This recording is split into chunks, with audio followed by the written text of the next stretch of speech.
The way SplineEQ works deserves an explanation. Unlike many equalizers, this one doesn't use different filter types. Instead, everything is done with control points that shape a curve. Let's start with shelves and two control points.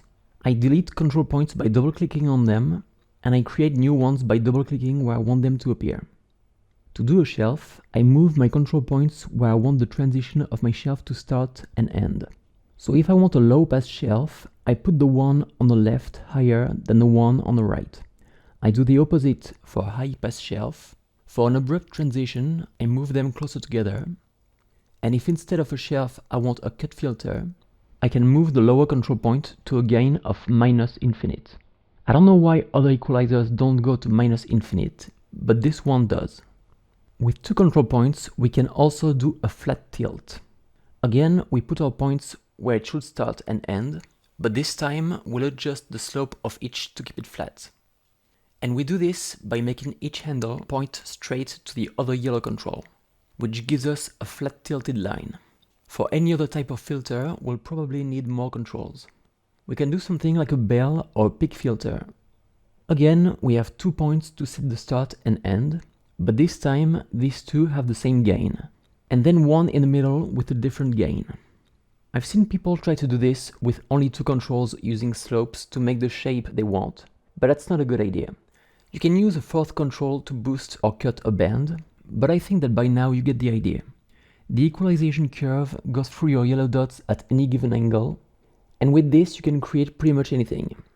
So far, I mostly only used gains of a few decibels, which is most likely what you want when mastering, but occasionally you might want to get extreme.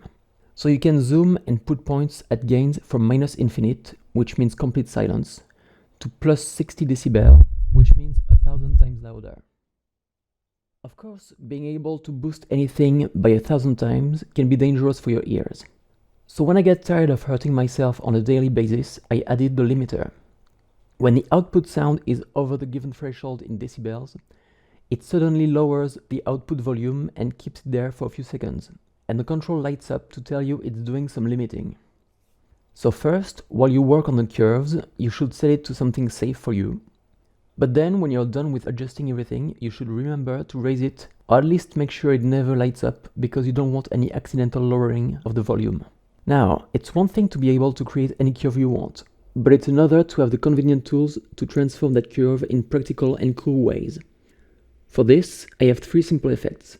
The first one is my favorite. It shifts the curve from left to right. And like every other control, it can be automated, so you can automate something interesting with it.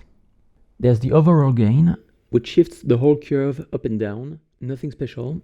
And there's the gain scale, which you can use to amplify the curve or flip it upside down, but perhaps the best use for it is for transitioning between a curve and a flat line. Thus, with the simplest and most universal tools I could create, I have given you freedom and power. And the version I've been showing you so far is free. Just take it. I don't even want your money. I don't even want your email address either. Just download it, put it in your folder, and enjoy it.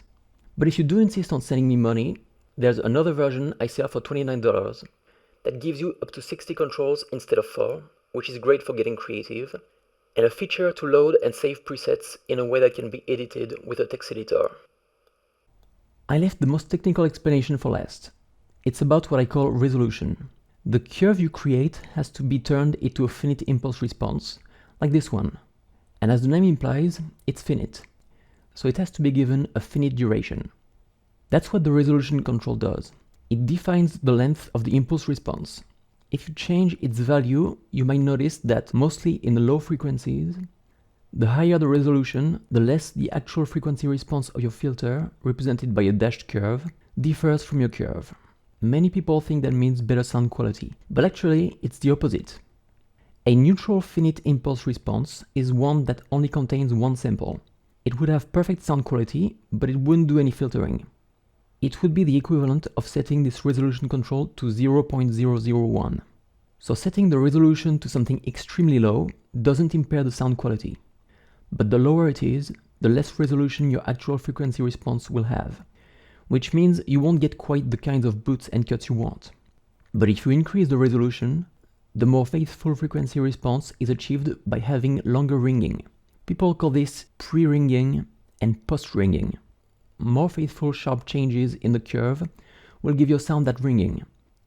And it might be a bad thing when pushed extremely. So you need a trade-off.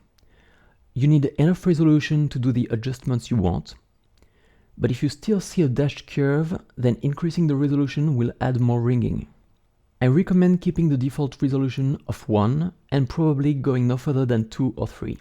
The reason why I allow going up to 16 is for creative uses, like doing weird things with a comp filter. You have the freedom to turn it way up, you just need to know why you shouldn't.